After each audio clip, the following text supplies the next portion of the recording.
Good afternoon, everyone, and welcome to Stock Market Today. My name is Ken Shreve. Today, joined by Ed Carson. On today's show, we're going to talk about big gains for the stock market, gains of about 1.2, 1.3% for the major stock indexes, and big day for small caps as financial stocks found their footing. But before we talk about the day's action, let me throw it over to Ed, who has three stocks that look like they gave some buy signals today.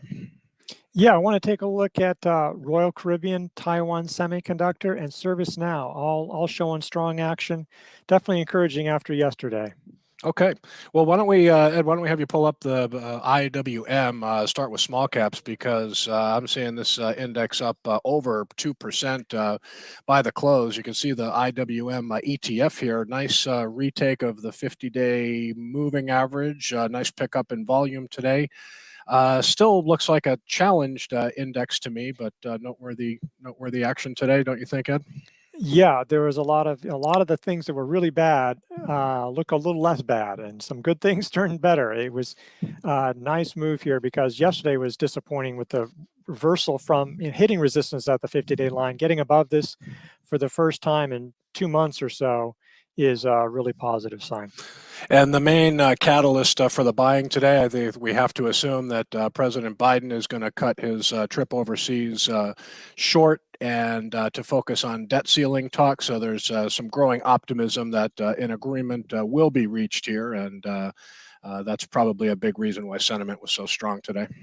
Yeah, and specifically for the Russell bank stocks especially are important, and there was some positive news on that front. But yeah, debt ceiling talks, I mean, it could shift the other way. It could shift the other way that tomorrow there could be, oh no, there's a setback. But so definitely at the whim of Washington. But there definitely is optimism that we'll get a deal before another default happens. Okay. Well, I mentioned gains of 1.2, 1.3% for the Dow, NASDAQ Composite, and S&P 500. So let's go through those. Start with the NASDAQ, which outperformed with a 1.3% gain, up at its highest levels since August, I think, and a little higher volume today, increased from Tuesday's levels. So pretty not much to dislike about this chart, Ed. No, look, if the market were the NASDAQ, if everything that was, like if this was a true representation of the breadth of the strength of the market, we would not be upset. We would have been pretty happy for the last few weeks. Mega caps have obviously been driving this, but there was breadth today. But yes, this is clearly the strong part of the market. Yeah, so I think I saw NYSE breadth late in the session, about 3.5 to 1 positive, a little better than 2 to 1 positive on the Nasdaq. But some nice movers today in tech land. Let's take a look at the S&P 500, which was up 1.2%. Volume looks like it's going to be pretty close, maybe even a little bit lower than what we saw Tuesday. But this was a noteworthy move as well, and I think the S&P 500 making a case that may want to go higher here. Yeah, and again, it's just one day. We could easily drop back, and it wouldn't take that much to get below the 50-day line. But we're really not that far from 2023 highs as well. We were in this super tight range, and we were just basically going nowhere right around the 21-day line and got above these levels today.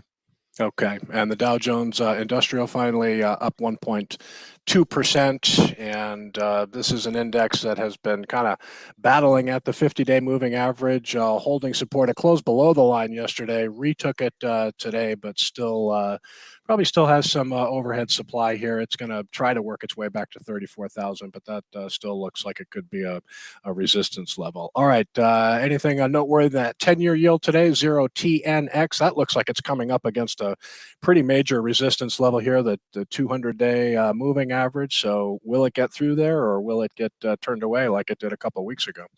Yeah, and a nice 4-day stretch there. I do think on the downside, well, not the downside, a positive, but also a negative.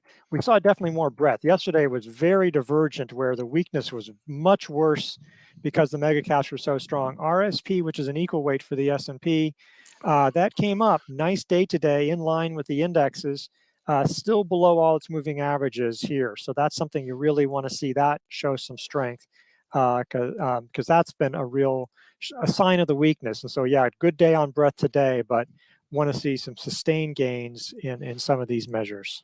Yeah, well, while we're looking at these equal weighted ETFs, let's check in on QQEW too, which is the Nasdaq 100 equal weight ETF, and this made a nice move up 1.2%. Volume really light, higher than yesterday, but trying to break out over a trend line here. Trend line, you go down slope. It's the highest in about a month. So there's some positives here. Again, it would just take one bad day and we're below the 50-day line and it looks negative.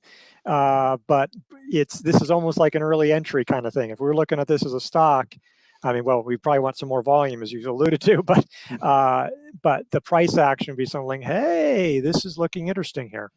Yeah.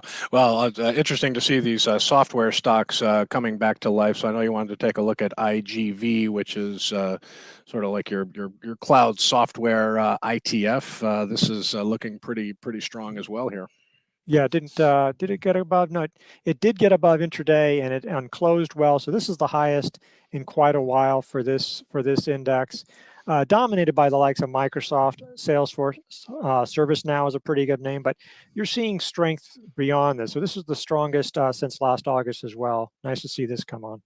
Definitely. And then semiconductor stocks, the SMH, another nice pocket of leadership in the market. Saw some big movers in the chip space today, and that's reflected in this 2.7% gain for the Van Eck Semiconductor ETF. Yeah, and so seeing that growth coming in, so a lot of, growth is leading. That was something Joe Fahmy was talking about on IBD Live yesterday, and starting to see some breadth. It's not broad, but it's starting to be more than just a tiny trickle of holdout names that are managing to survive. Starting to see more and more names that are showing strength. Okay, well, reasons to be optimistic here. We've been talking about this kind of range-bound back and forth market, but definitely starting to see some green shoots here as the market anticipates that the debt ceiling, like it has always been in the past, it will be resolved, and we'll be able to move on from this. So we'll see what tomorrow brings for the market. All right, let's get to some individual stocks here. Royal Caribbean. You know, when the market's in a confirmed uptrend, you like to see stocks breaking out to new highs. We seem to be seeing an increasing crop of these stocks in Royal Caribbean. Nice heavy volume move today. Still looks like a stock under accumulation here. Yeah, nice volume. Dried up in this spot. It sort of came up, but it felt a little extended at this point. And I didn't know what it was going to do, and it did pull back, but now it's moved higher. Could have used the buy point or used this as a high handle. Either way, it's in range.